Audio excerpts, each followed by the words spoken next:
මේ දේශනාව අයිති වෙන්නේ අංගුත්තර නිකායේ නවක නිපාතයට.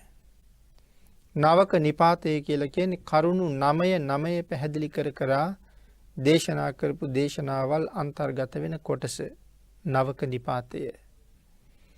එමනම් මේ බලසංගහ වත්තු සූත්‍රයේ කාරණා 4ක් පැහැදිලි කරනවා. යම් කෙනෙක් තුල මේ කාරණා 4 හරියටම වර්ධනය වෙලා තියෙනවා නම් ඒ පුද්ගලයාට බය 5ක් නැති වෙනවා කියලා දේශනා කරනවා. කරුණු 4ක් සම්පූර්ණ වෙනවා නම් බය 5ක් නැති වෙනවා. එතකොට කරුණු 9ක් බවට පත් වෙලා තියෙනවා. එhmenan මේ මුල් කාරණා 4 පිළිබඳව සඳහන් කෙරුවොත් පළවෙනි කාරණාව තමයි ප්‍රඥා බලය. මේ පළවෙනියෙන් වර්ධනය කරගන්න ඕන කරුණ ප්‍රඥා බලය. එතකොට මොකද්ද මේ ප්‍රඥා බලය කියලා සඳහන් කරන්නේ? වෙනතන මෙතන සඳහන් කරනවා කුසල් අකුසල් හැඳිනීම. වැරදි නිවැරදි හොඳ නරක සේවනය කළ යුතු නොකළ යුතු ආර්ය භාවයේ ලැබෙන නොලැබෙන කරුණු මනාව අවබෝධ කර ගැනීම සමයි මෙතන මේ ප්‍රඥා බලය කියලා හඳුන්වන්නේ. මුලින්ම සඳහන් කරනවා කුසල් අකුසල් හඳුනා ගැනීම. එමනම් මේ ජීවිතය තුළ මේ දේවල් කළොත් කුසල්, මේ දේවල් කළොත් අකුසල්, කුසල් මොනවද අකුසල් මොනවද කියන කාරණාව මනාව හඳුනාගත යුතුයි. ඒ මනා හඳුනා ගැනීම බලයක් බවට පත් වෙනවා. එහෙම හඳුනා ගන්න බැරුව ගියොත් අපි අතින් පව් සිද්ධ වෙනවා අපි දන්නේම නැතුව. මේ කාරණාව මෙහෙම සිහිපත් කළොත් පිනතුනි මේ සිහිය කියන එක එහෙම නැත්නම් සතිය කියන එක ජීවිතේ ඊටාම වටිනවා. එහෙම සඳහන් කළේ යම් කෙනෙක් සතියෙන් තොරව සිහියෙන් තොරව කටයුතු කරන හැම මොහොතකම ඒ පුජ්‍යලයට වැඩියෙන්ම රැස් වෙන්න පටන් ගන්න අකුසල්. සිහියෙන් හිටියොත් විතරයි කුසල් වැඩෙන්න පටන් ගන්නෙ. එහෙම නැත්නම් කෙනෙක් එක්ක කතා බහට පැටලිච්ච වෙලාවක පිරිසක් එක්ක අපි කතා කරන්න ගියහම මනස සිහියක් නොතිබිච්ච නිසා දන්නේම නැතුව අපි අල්ලාප සල්ලාප වලට යෙදිලා කාටවත් වැඩක් නැහැ. නිකන් નિરර්ථක කතාවක්. ඔහේ කාලයේ ගෙවිලා යනවා. ඒ කතාව ඇතුලේ තව කෙනෙකුට චෝදනා කරනවා. මේ ආදී වශයෙන් නොඑක් කරුණු කාරණා අපි තුල තියෙනවා.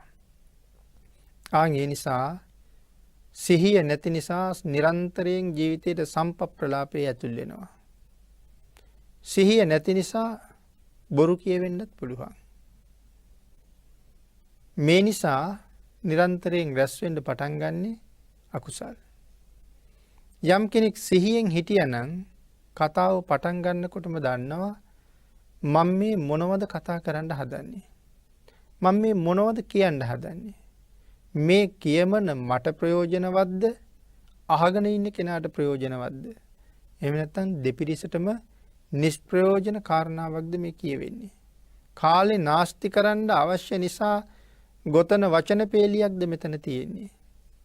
කියන කාරණාව නිරන්තරයෙන් සිහියට එනවා හොඳ සතියකින් ඉන්න කෙනෙකුට. මනා සිහි කල්පනාවෙන් ඉන්න කෙනෙකුට. ආන්ගේ සිහි කල්පනාව නැති වෙච්ච තැන හැම වෙලාවෙම මේ පරුස වචන, පිසුන වචන, සම්පප්‍රලාප කියනවා ජීවිතයට එකතු වෙන්න පටන් ගන්නවා. පරුස වචන කියලා සඳහන් කරාම සමහර කෙනෙක් කල්පනා කරන්න පුළුවන් නෑ අද දවස් ඇතුළත මම පරුස වචනයක් භාවිතා කළේම නෑ කියලා.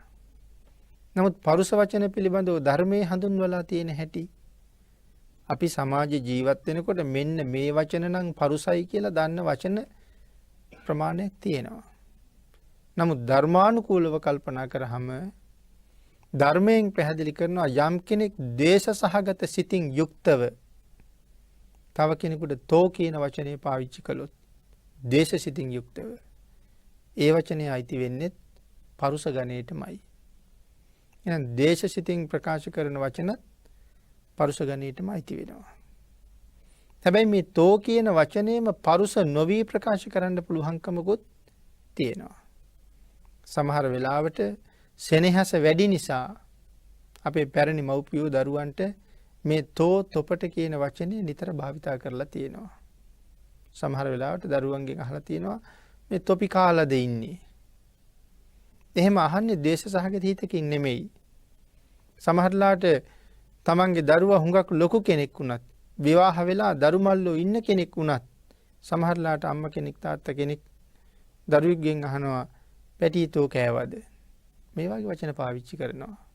එතකොට එතන කිසිම ද්වේෂ සහගත බවක් නැහැ. එතන තියෙන්නේ බොහොම අනුකම්පා සහගත වචනයක්. එහෙම වුණොත් ඒ වචනේ පරුස වෙන්නේ ඒක පරුස වෙන්නේ නැහැ. නමුත් ද්වේෂසිතින් යුක්තව කාට හරි මේ තෝ කියන වචනේ පාවිච්චි කරුවොත් ඒකත් පරුස වචන ගණයට යනවා. එහෙනම් හරියට කෙනෙක් සිහියෙන් ඉන්නවා නම් ද්වේෂසිතක් එනකොටම දැනගන්නවා මට ද්වේෂසිතක් ආවා කියලා. එහෙනම් සඳහන් කරන්නේ ද්වේෂසිත හඳුනාගෙන වහාම ඒ ද්වේෂසිත එතනින්ම අයින් කරගන්න කියලා. එහෙම නැත්නම් අපිට අකුසල් පිරෙන්න පටන් ගන්නවා අපි දන්නේම නැතුව. ද්වේෂය කියලා කියන්නේ මහ ලොකු අකුසලයක්. ඒ ද්වේෂයේ පවතින වෙලාවේ යම් වෙනත් හේතුවක් ඉදිරිපත් වෙලා ඒ පුද්ගලයා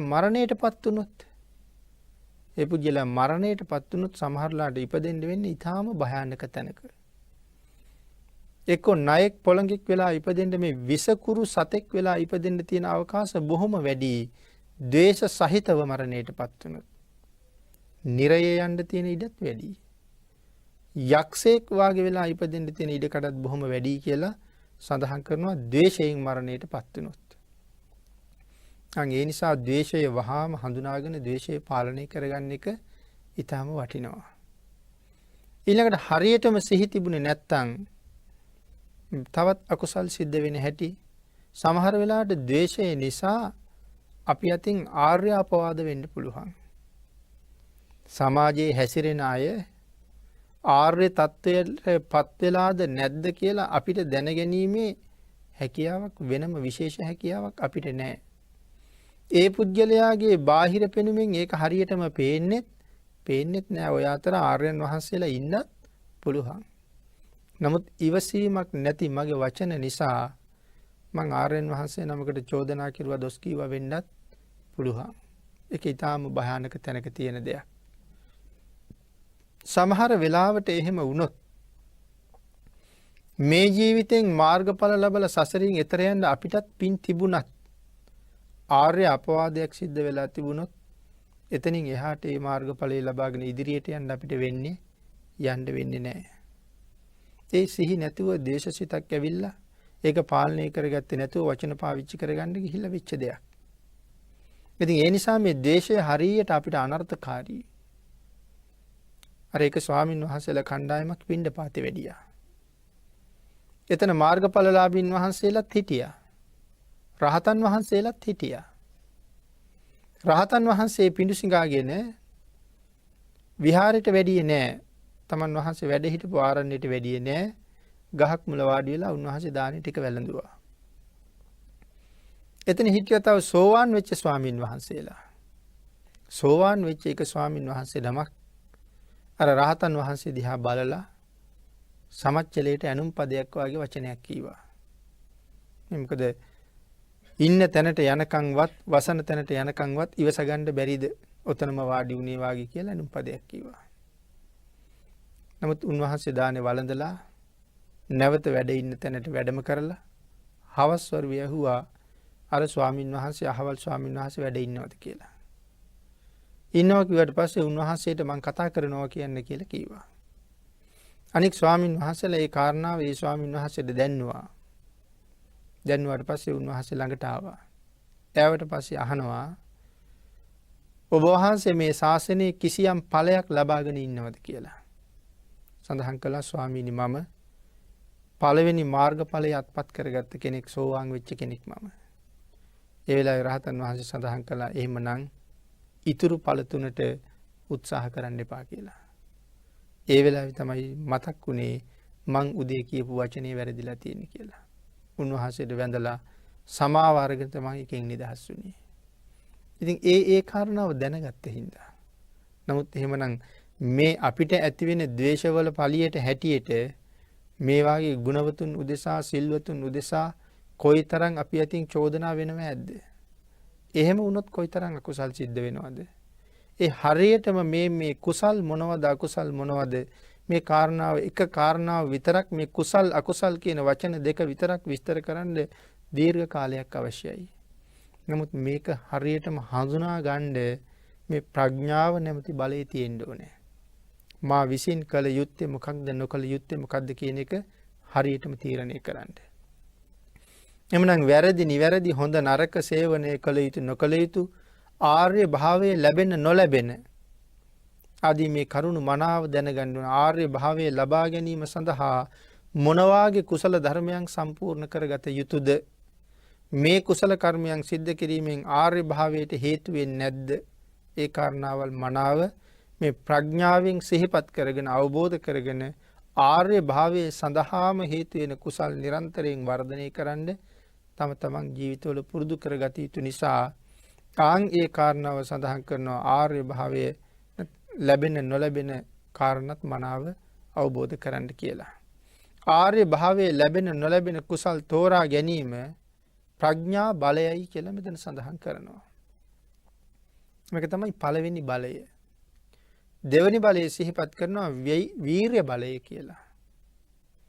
එතකොට මොකද්ද මේ වීර්ය බලය කියලා කියන්නේ?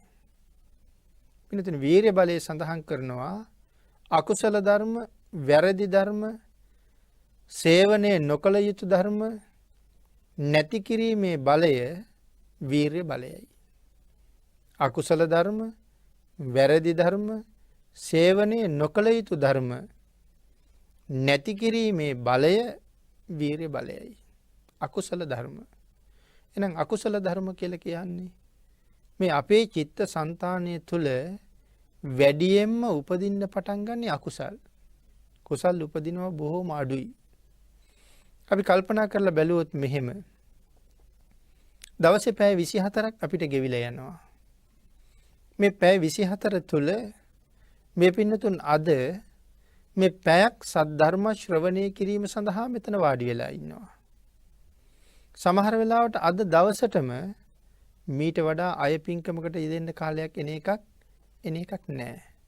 නමුත් අද දවසේ පැය 23ක් තව ගෙවෙනවා. එහෙනම් පැය 24න් එක පැයක් අපි පින්කමක් සඳහා කල්ගත කළා. පැය 23ක්ම අපි අතින් පින් නෙමෙයි සිද්ධ වෙන්නේ.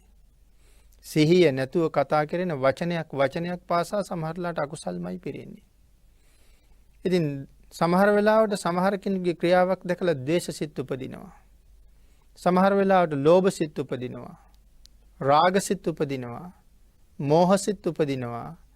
ඒ හැම මොහොතකම අකුසල් රැස් කරගන්නවා ඒ සිතුවිලිත් එක්ක ක්‍රියාත්මක වෙන ආකාරයට.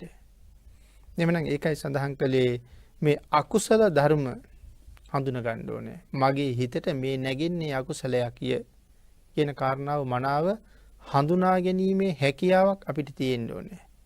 මේ සඳහා ජීවිතය හොඳට පුරුදු කරලා තියෙන්න ඕනේ. ඒකයි භාග්‍යතුන් වහන්සේ මේ කරුණ පැහැදිලි කරන්නේ.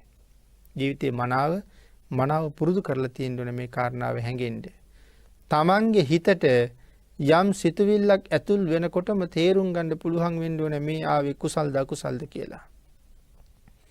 ඉතින් ඒකට හොඳ ඉරියාපතයක් වැඩිලා තියෙන්නත් ඕනේ. එතකොට තමයි වැටහෙන්නේ මේ ඇතුළුනේ අකුසලයක් කියලා.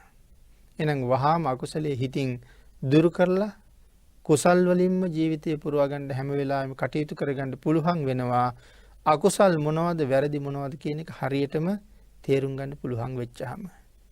සේවනයේ කළ යුතු නොකළ යුතු දේවල් මොනවද කියන කාරණාව හරියටම අවබෝධ කරන්න පුළුවන් වෙනවා. ඒකටත් එහෙනම් අර මුලින් සඳහන් කළා වගේ මනස සිහියකින්ම ජීවත් වෙන්න ඕනේ.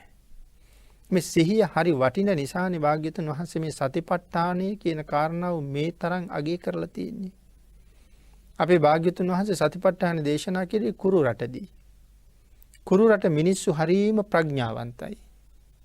මේ මිනිස්සුන්ට මේ සතිපට්ඨාන ධර්මයේ දේශනා කරපු සැනින් අවබෝධ කරගන්න තරම් හොඳ ප්‍රඥාවක් තිබුණ නිසා තමයි කුරු රටටම වැඩි මේක දේශනා කරන්නේ. සඳහන් කරනවා මේ කුරු රට මිනිස්සු නිරන්තරයෙන්ම හොඳ සතිපට්ඨානයක හිටිය කියලා. තවත් කෙනෙක් මගදී මුණ ගැහිච්චාම ඒ තැනැත්තාගෙන් හෝ තැනැත්තියකින් විමසනවා මෑණියනි නැත්තම් පියාණෙනි සහෝදරයාණෙනි සහෝදරියනි මේ ඔබ මේ වෙලාවේ කුමන සතිපට්ඨානයක් ඔස්සේ කටයුතු කරනවාද කියලා අහනවලු. එහෙම අහනකොට අනික් කෙනා සඳහන් කළේ නැත්තම් එහෙම සතියක පිහිටලා නැහැ කියලා මම එහෙම චෝදනා කරනවා කියලා සඳහන් කරන්නේ. චෝදනා කරලා මේ සතිපට්ඨානයේ පිහිටන්න කියලා කරුණු පැහැදිලි කරලා දෙනවා. එහෙම නැත්තම් විමසනකොට අනික් කෙනා සඳහන් කළොත් මෙන්න මේ වාගේ සතියක මම පිහිටවලා ඉන්නවා කියලා බොහොම අගය කරනවා කියලා සඳහන් කරනවා. ඒ නිරන්තරයෙන් අකුසලයෙන් වැළකීලා කුසලයෙන් ජීවිතය ආරක්ෂා කරගන්න කටයුතු කරන නිසා. ඒ නිසා මේ කුසල ධර්ම, නිවැරදි ධර්ම, සේවනයේ කළ යුතු ධර්ම, ආර්ය භාවයේ ලැබෙන ධර්ම, නොලැබෙන ධර්ම මේවා ලබන්න වඩන්න ඒ වෙනුවෙන් වීරියෙන් සිත නගා හිටවීම වීරිය බලයයි කියලා සඳහන් කරනවා. එහෙනම් ඒ කොහොම වීරියක්ද? වීරිය වෙච්චාම පින්නතුනි මෙතන සඳහන් කරනවා ආරම්භ ධාතු. මොනවද මේ ආරම්භ ධාතු කියලා කියන්නේ? අපි යම් කිසි වැඩක් කරන්න පටන් ගන්නවා. ඒ වැඩේ ආරම්භ කරනවා අද ආරම්භ ධාතු. කෙනෙක් තීරණය කළොත් කෙනෙක් කල්පනා කරනවා මම අද භාවනා කරනවා කියලා. ඒකට ලොකු වීරියක් ඕනේ. නැත්තම් උදේ එහෙම තීරණය කළාට ඒ වෙලාව එනකොට වාඩි වෙන්න හරි අමාරුයි. ඒ වෙනුවෙන් වෙන කටයුතු ඕන තරම් යෙදෙනවා. එන යම් කෙනෙක් ඕනෑම වැඩක් ජීවිතේ පටන් ගන්නකොට නම් පුදුමාකාර උනන්දුවෙන් පටන් ගන්නවා. උනන්දුවෙන් පටන් ගන්නවා ඒ වෙනුවෙන් සැලසුම් හදනවා. සමහරලාට විශාල මුදලක් වියදම් කරනවා. හැබැයි මේ වැඩේ කරගෙන මැද්දට යනකොට අර පටන් ගත්ත වීරිය එයාට නැහැ. ආරම්භ ධාතුව එයා ගාව මැද්දට යනකොට නැහැ. අගට යනකොට ඒක ඇත්තෙම නැහැ. වැඩේ මග නතර වෙලා. පුද්ගලයා වැඩෙන් ඉවත් වෙලා ගිහිල්ලා වැඩේ නතර වෙලා. නැත්නම් බලාපොරොත්තු වෙච්ච විදිහට සාර්ථකව වැඩේ නිමා වෙන්නේ යන්තම් එහෙම මෙහෙන් ඉවර වෙනවා. ඇයි එහෙම වෙන්නේ? මෙන්න මේ වීරිය බලය කියන එක නැති හින්දා. කුසල් කරන්න ගියහමත් ඔහොමයි. එදිනෙදා ජීවිතෙත් ඒක එහෙමමයි. ඊළඟට සඳහන් කරනවා අනවජ්‍ය බලය කියලා. මොකක්ද එතකොට මේ අනවජ්‍ය බලය කියලා කියන්නේ? අනවජ්‍ය බලය සඳහන් කරනවා අනවජ්‍ය කියලා කියන්නේ නිවැරදි බලය කියලා. එතකොට කුමක් සඳහාද? කාලයක් මුළුල්ලේ කරගෙන ආපු දේවල් සිහි නුවණින් කිරීම නිවැරදි බලය. කාලයක් මුළුල්ලේ කරගෙන ආපු දේවල් සිහි නුවණින් කිරීම. එතකොට මොනවද මේ කාලයක් මුළුල්ලේ කරගෙන ආපු දේවල් කියලා මෙතන සඳහන් කරන්නේ? විශේෂයෙන් සිහිපත් කරන්න පුළුවන් සිත, කය, වචනය මුල් කරගෙන අපි කරගෙන ආපු දේවල් කාලයක් තිස්සේ නිවැරදිව කිරීම. එතකොට අපේ සිතෙන් කරපු දේවල් නිවැරදිව කෙරුවද? කයෙන් කරපු ක්‍රියාවන් නිවැරදිව කෙරුණද? වචනයෙන් කරපු ක්‍රියාවන් නිවැරදිව කෙරුණද? මෙතෙක්කල් වචන පාවිච්චි කරන්න ගිහිල්ලා මං අතින් කොයිතරම් අකුසල් සිද්ධ වෙන්න ඇද්ද? මෙතන මේ දස අකුසලයේ ගැනීම සිහිපත් කරන්න පුළුවන්. කය මුල් කරගෙන අකුසල කර්ම 3ක් කෙරෙනවා. ප්‍රාණඝාතය කෙරෙන්නේ කය මුල් කරගෙන. හොරකම කෙරෙන්නේත් කය මුල් කරගෙන. වැරදි කාම සේවනයත් කෙරෙනවා. ප්‍රාණඝාතය, අදත්තා දානය, කාම මිත්‍යාචාරය. මේ කාරණා 3ම කය මුල් කරගෙන සිද්ධ වෙච්ච අකුසල ධර්මයන්.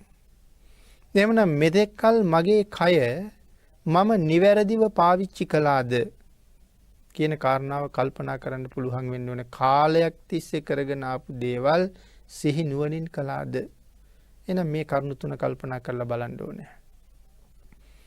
හිතෙන් කරන වැරදි අවිද්‍යාව කියලා කියන්නේ දැඩි ලෝභය, ව්‍යාපාදය, මිත්‍යා දෘෂ්ටිය. මේ අකුසල් මාතින් සිද්ධ වුණාද මෙතෙක්කල් කියලා හරියටම කල්පනා කරලා අවබෝධ කරගන්න පුළුවන්කම තියෙන්න ඕනේ. මිත්‍යා දෘෂ්ටි කියලා කියවේ මේ භාග්‍යවතුන් වහන්සේ දේශනා කරපු නිවැරදි ධර්මයට පටහැනිව යම් කෙනෙක් කල්පනා කළා නම්, කටයුතු කළා නම් මිත්‍යා දෘෂ්ටියක්. එහෙම සඳහන් කරාම කාලයක් ලෝකේ හිටියා ලෝකේ සාස්වතයි කියපු අය. ලෝකේ සදාකාලිකයි. එහෙමනම් ඒක මිත්‍යා දෘෂ්ටියක්. මේ ආදී වශයෙන් සඳහන් කරපු මේ සත් ශාස්ත්‍රූරු වගේ අය මිත්‍යා දෘෂ්ටිකයන්. එනම් භාග්‍යතුන් වහන්සේ ලෝකේ සදාකාලික නැහැ. ලෝකේ යථා ස්වභාවයේ භාග්‍යතුන් වහන්සේ ඇත්ත ඇති හැටියටම පැහැදිලි කළා. ඒක සම්මා දිට්ඨියයි. එයින් පරිබාහිර වෙච්ච දේවල් මිත්‍යා දෘෂ්ටියයි. එහෙනම් මිත්‍යා දෘෂ්ටි කියලා කිව්වේ ඒක. ඒතකොට වචනයෙන් කරපු දේවල්. පින්නතුනි වචනයෙන් කරන දේවල් බොරු කීවා. කේලම් කීවා. පරුස වචන කීවා. හිස් වචන කීවා. දැන් අපි ඔක්කොම කාලයක් තිස්සේම මේ දේවල් කරගෙන ආපු දේවල්. යම් අවබෝධයක් ඇති වෙලා කතා කරන්න පුරුදු වෙච්ච දවසේ ඉඳලා අපි අතින් මේ වචනේ කරන අකුසල් මේ විදිහටම කෙරුණා. හැබැයි සිහි තිබුණෙත් නැහැ, නිවැරදිව කෙරිලත් නැහැ. එහෙනම් මෙතන නිවැරදි බලය නැත්තම් අනවජ්‍ය බලය කියලා කියන්නේ ඒකයි. කාලයක් තිස්සේ කරගෙන ආපු දේවල් හරියටම කෙරුවද නැත්තම් සිහි නුවණින් යුක්තව කළාද කියලා කල්පනා කරලා බලන්න කියලා කියනවා. නිවැරදිව කළාද කියලා හිතන්න කියලා කියනවා. ඊළඟට සඳහන් කරනවා මේවා නිවැරදිව කළ බව වැටහීම තමා නිතර තමා දෙස බැලීමක්. හැම වෙලාවෙම තමන් දිහා බලන්න කියලා කියනවා. මේ කරන කියන දේවල් නිවැරදිව කරනවද මම? අනුන් දිහා බලන්න ඉස්සලා තමන් දිහා බලන්න කියනවා. මගේ මේ සිතින් කයින් වචනයෙන් කරන දේවල් හරිද? නිවැරදිද මේවා? අනුන්ගේ අඩුපාඩු හොයන්න කලින් දකින්න කලින් මගේ මෙතන තියෙන අඩුපාඩුව මං සම්පූර්ණයෙන්ම निराකරණය කරගෙන තව කෙනෙක් දිහා බලනවා නම් මම පිරිසිදු පුජ්‍යලයක් හැටියට අනික් අය දිහා බලන්න පටන් ගන්න තියෙන. එහෙනම් ඊටාම සිහි නුවණින් Taman දිහා බලාගෙන ඒ කටයුතු හරියටම කිරලා නැත්නම් තමා විසින් තමාටම චෝදනා කරගන්න ඕනේ. තමන්ටම චෝදනා කරගෙන නිවැරදි වෙන්න උත්සාහ කරන්න ඕනේ නිවැරදි බලය. හතරවෙනි කාරණාව තමයි සංඝහ බලය.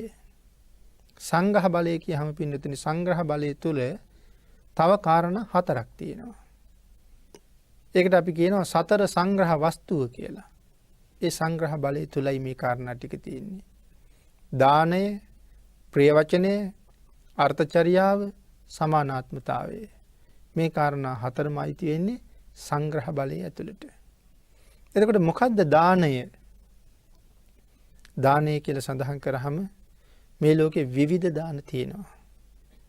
ඒ විවිධ දාන අතර බුදුරජාණන් වහන්සේ දානයේ මුල්ම තැන අපිට පැහැදිලි කරලා තියෙනවා. දානය ඊටාම මහත්ඵලයි, මහානිසංසයි කියන කාරණාව දක්ෂිනා විභංගයෙන් අපූර්වට පැහැදිලි කළා.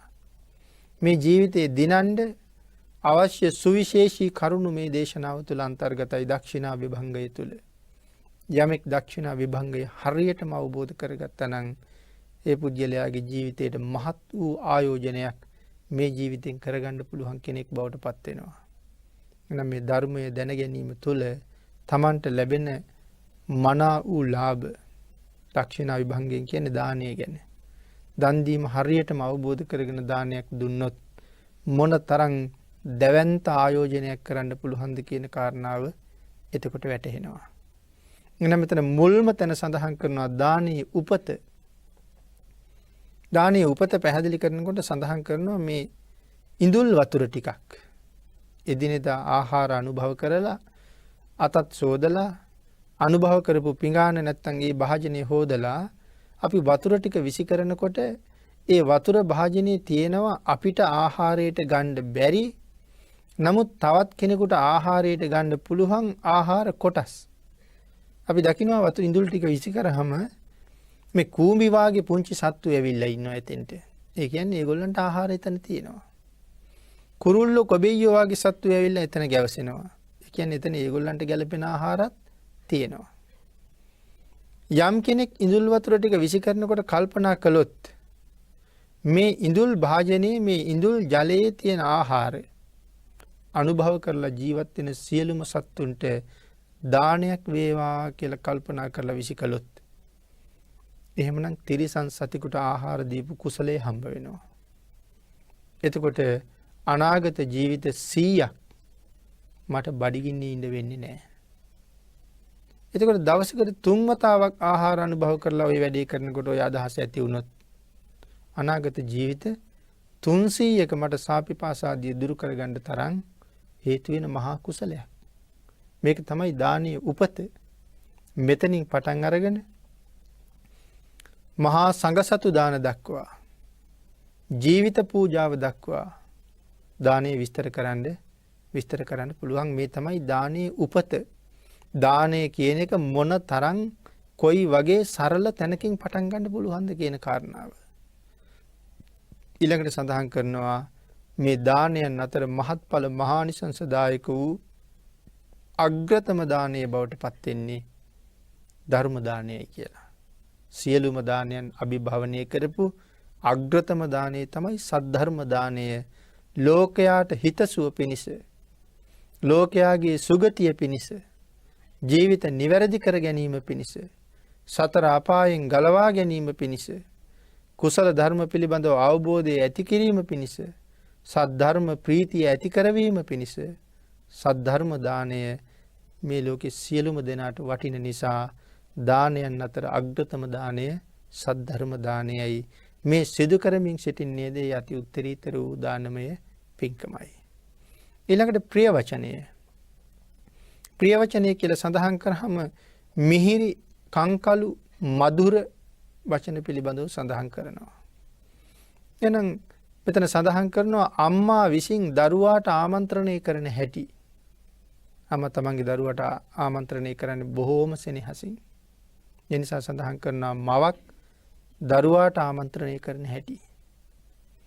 සොහොයුරෙක් තමන්ගේ සොහොයුරාට හෝ සොහොයුරියට ආමන්ත්‍රණය කරන හැටි. ඒකත් බොහෝම ලෙන්ගතුව කරුණාව මුසුව කරන ආමන්ත්‍රණයක්. ඊළඟට සඳහන් කරනවා මිතුරෙක් මිතුරෙකුට කරන ආමන්ත්‍රණයක්. ඊළඟට සඳහන් කරනවා ශ්‍රමණ බ්‍රාහ්මණයින් කතා කරන පිළිවෙල. මේ ශ්‍රමණයන් වහන්සේලා බ්‍රාහ්මණවරු කතා කරන පිළිවෙල ඊටාම මිහිරි, ඊටාම මధుරයි. ඒ වචනවල ද්වේෂයක් ඇත්තෙම නැහැ. අනුකම්පාව පිරීලා තව කෙනෙකුගේ යහපත වෙනුවෙන්ම පිට වෙන වචන ඒ අතර තියෙන්නේ. ඒ වගේ වචන මේ ප්‍රිය වචන ගණයෙහිලා ගැනෙනවා. එතකොට මේ සියලුම ප්‍රිය වචන අතර අග්‍රතම ප්‍රිය වචනය වෙන්නේ මනාව ශ්‍රද්ධාවෙන් කන් යොමු කරන පුද්ගලයන්ට. ශ්‍රද්ධාවෙන් අහන්න කන් යොමාගෙන ඉන්න පුද්ගලයන්ට භාග්‍යවතුන් වහන්සේගේ ධර්මයම දේශනා කරමින් ඔවුන්ගේ සවන් පුරවන්න පුළුවන් නම් ඒක තමයි ප්‍රිය වචන අතර තියෙන අග්‍රතම ප්‍රිය වචනය. මනාව සවන් දෙන්නන්ට ධර්මය දේශනා කිරීම. ඒක තමයි ප්‍රිය වචන අතර අග්‍රතම වූ ප්‍රිය වචනේ බවට පත් වෙන්නේ. ඊළඟට සඳහන් කරනවා පින්නතනි මේ අර්ථචර්යාව කියන කාරණාව. අර්ථචර්යාවත් ලෞකික ලෝකෝත්තර කියලා කාරණා දෙකක් හැටියට සඳහන් කරන්න පුළුවන්. අපි බොහෝම අනුකම්පාවෙන් යුක්තව සඳහන් කරනවා යම් කෙනෙකුට ඔබේ දරුවා මේ පාසලට දාන්න. දරුවෙක් පාසලට දාන්න එක්කෙනෙක් සූදානම. මගේ දරුවෝ කලින් පාසල් ගියපු අය. ඒ නිසා මම දන්නවා මේ පාසල හොඳයි, මේ පාසලේ උගන්වනවා, මේ පාසලේ දරුවෝ පිළිබඳව තියෙන සොයා බැලීම වැඩි, වගකීම අවධානය වැඩි. ඒ නිසා මම අනික් මගේ මිත්‍රයාටත් කියනවා නෑ දරුවා මේ පාසලට දාන්න. මේ පාසලට ඇතුල් වෙච්ච දරුවෙකුගේ මෙන්න මේ ආකාරයේ ගුණාත්මක සංවර්ධනයකුත් සිද්ධ වෙනවා. ඒ නිසා මේ පාසලට දරුවන් යොමු කරන්න. ඊළඟට කෙනෙක් රැකියාවක් වෙනුවෙන් අධ්‍යාපනයේ ඊළඟට පුහුණු කරන්න පටන් ගන්නකොට මෙන්න මේ රැකියාවල් වෙනුවෙන් ශිල්ප හදාරන්න. මෙන්න මේ අංශයෙන් මේ මාර්ගයෙන් ශිල්ප හදාරන්න. යම් කෙනෙකුට යම් කෙනෙක් බොහොම අනුකම්පාවෙන් එහෙම කියනවා නම් ඔබ ජීවත් වෙන ප්‍රදේශය ඔබට ගැලපෙන්නේ නැහැ, ඔබට කරදරකාරී. මේ ප්‍රදේශයේ කුසල් කරගන්න අපහසුයි. ඒ නිසා ඔබ මෙන්න මේ ප්‍රදේශයෙන් ජීවත් වෙන්න. මේ පැත්ත හොඳයි. සුදුසු ප්‍රදේශයක ජීවත් වෙන්න කියලා අපි යොමු කරනවා නම් යම් කෙනෙක් ඒක අර්ථචර්යාවයි. එතකොට අග්‍ර වූ අර්ථචර්යාව හැටියට සඳහන් කරන්නේ ශ්‍රද්ධාව නැති අය ශ්‍රද්ධාවට පත් කරන්න කටයුතු කරනවා නම් ශ්‍රද්ධාව නැති අය ශ්‍රද්ධාවේ පිහිටවනවා. සිල් නැති අය සීලේ පිහිටවනවා. දානයට යොමු වෙලා නැති අය දන් දෙන්න කැමැත්ත ඇති කරනවා, දානයට යොමු කරනවා. යම් කෙනෙක් එහෙම කරනවා නම් ඒක තමයි මේ ලෝකේ තියෙන අර්ථවත්ම අර්ථචර්යාව. අර්ථචර්යාවන් අතර අග්‍ර වූ අර්ථචර්යාව. ප්‍රඥාව ලබන්න මඟ කියලා දෙන එක අග්‍ර වූ අර්ථචරියාවයි. ඊළඟට පින්නතින එතන අවසාන කාරණාව සඳහන් කරනවා සමානාත්මතාවය. සැමට සමව සැලකීම තමයි මෙතන සමානාත්මතාවය කියලා කියන්නේ. ධනවතාටත් නිර්ධනයන්ටත් එකම ආකාරයෙන් සැලකීම මෙතන සමානාත්මතාවයේ හැටියට සඳහන් කරනවා. කුලවතාටත් කුලහීනයාටත් උගත් කෙනාටත් නූගත් කෙනාටත් දුප්පත් කෙනාටත් පෝසත් කෙනාටත් වෙනසක් නෑ. ඒ සියලුම දෙනාට අපේ ගෙදර ආපුවහම අපි සලකන්නේ එකම විදිහට. ඒ සියලුම දෙනා එක්ක කතා කරනකොට උගත්ද නූගත්ද දුප්පත්ද පෝසත්ද කුලවත්ද කුලහීනද කියලා කල්පනාවක් නැහැ.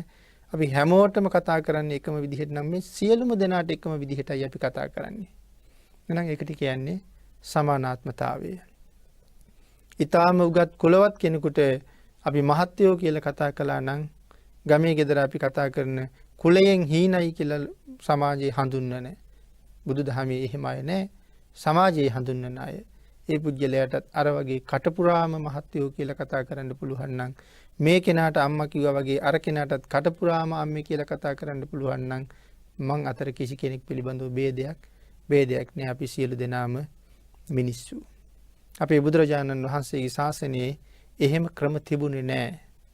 භාග්‍යතුන් වහන්සේ පහළ වෙච්ච ಭಾರತයේත් උන්වහන්සේ පහළ වෙනකොට කුල 4ක් තිබුණා. ඒ කුලවලට ඒ විදිහට තමයි සැලකුණේ. නමුත් සම්මා සම්බුද්ධ ශාසනය ඇතුලේ එහෙම වෙනසක් තිබුණේ නෑ. මේ ශාසනයට ආවට පස්සේ මේ බ්‍රාහ්මණ භික්ෂුවය, මේ ශාස්ත්‍රීය භික්ෂුවය, මේ වෛශ්‍ය භික්ෂුවය කියලා වෙනසක් තිබුණේ නෑ. ඒ සියලුම දෙනා එකම වංශයකට අයිති වුණා. ඒ සියලුම දෙනා ශාක්‍ය පුත්‍ර ශ්‍රමණ කියන නාමයෙන් තමයි හැඳින්වුවේ.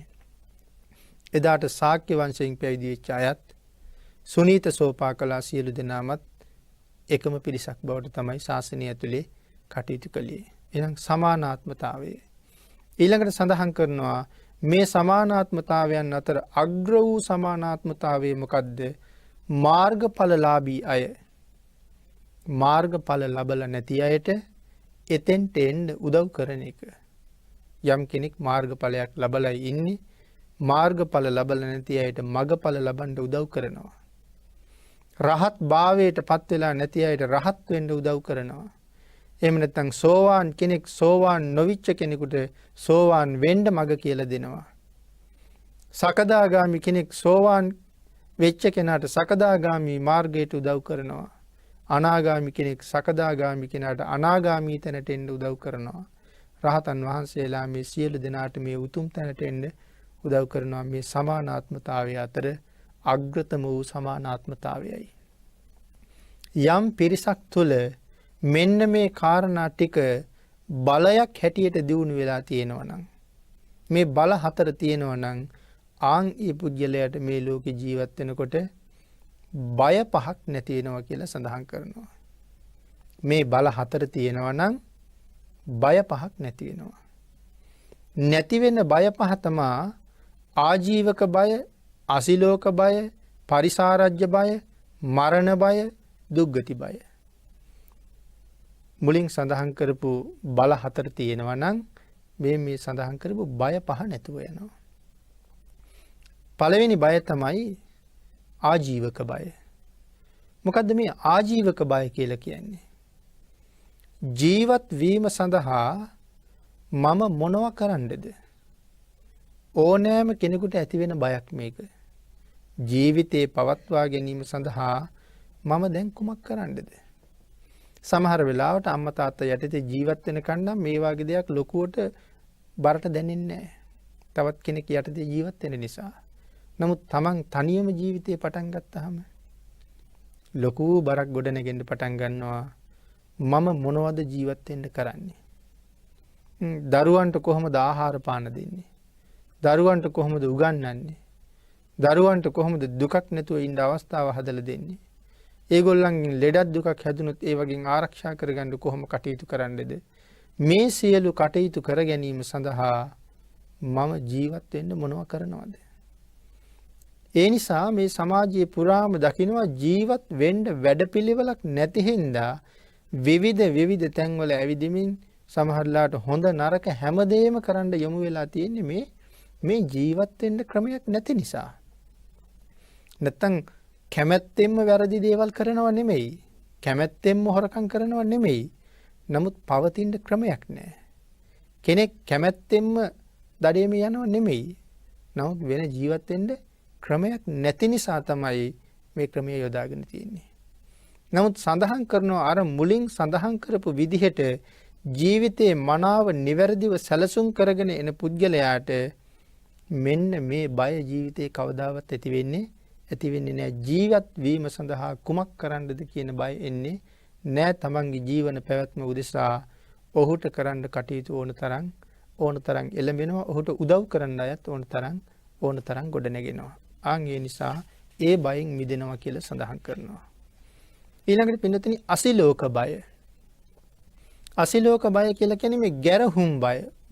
ගැරහුම නිසා ඇතිවෙන බය. යම් වැඩක් කරන්න ගියහම යම් ගමනක් යන්න ගියහම යම් කෙනෙක් එක කතා කරන්න ගියහම යම් කෙනෙක් ආශ්‍රය කරන්න ගියහම අපේ හිතයට නිරන්තරයෙන්ම බයක් උපදින්න පටන් ගන්නවා. මේ මිනිස්සයත් එක්ක ගමන ගියොත් මේ මිනිස්සයත් එක්ක කතා කර හිටියොත් මම මේ වැඩේ කළොත් මම මෙතන හිටියොත් අන් අය දකින්න අය මා පිළිබඳව මොනවා කියයිද? මට මොනවා කියයිද කියන කාරණාව නිතරම බයක් හැටියට නැගෙන්න පටන් ගන්නවා. ගැළපෙනවද මේ වැඩේ? ගැළපෙනවා වුණත් දකින්න මිනිස්සු මොනවාගේ ආකාරයකින් මා දිහා බලයිද? මිනිස්සු මට ගරහයිද? ඒ වගේ ගැරහුම් බයක් අපේ ජීවිතේට නිරන්තරයෙන් එනවා.